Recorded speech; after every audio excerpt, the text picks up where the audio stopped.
it's important to remember how to take care of yourself and your loved ones too. So joining me this morning to talk about the heat is Dr. Corey Smith from Teladoc Health. Good morning, Dr. Smith. Good morning. Good morning. Thank you for having me. Of course, always glad to have you. Tell us what kind of heat is considered extreme and why it's unhealthy for us.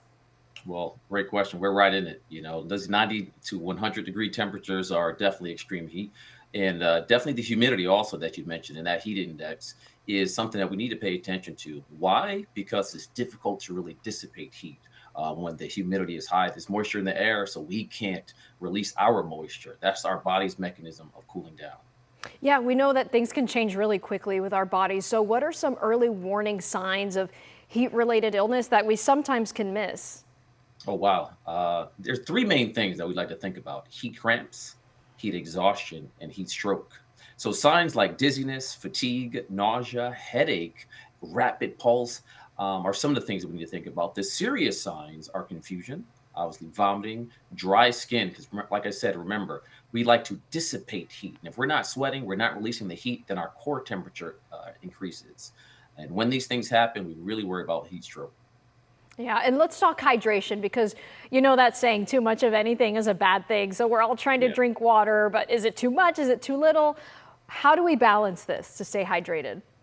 Yeah, I don't like to be nerdy and be too technical, but there's something called hyponatremia. That's when the sodium, the salt levels in our body and other electrolytes get too low.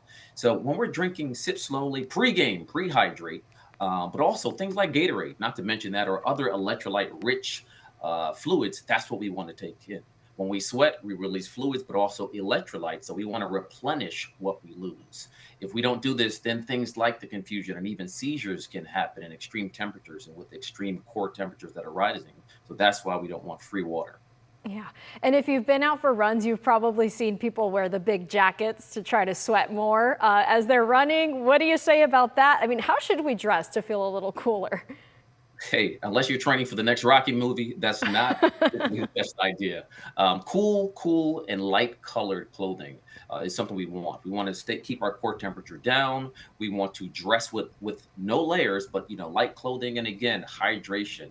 A hat is always critical, and also, last but not least, let's stay out. If you're going to do the running, let's do it early in the morning or late at night. Those temperatures between the 11 a.m. and 4 p.m. hour, that's when we get in trouble. Yeah, keep that hoodie at home, Rocky. Oh We're yeah, heading oh into yeah. 4th of July. Lots of families will be outside. So, what do you say to them? How do they stay safe?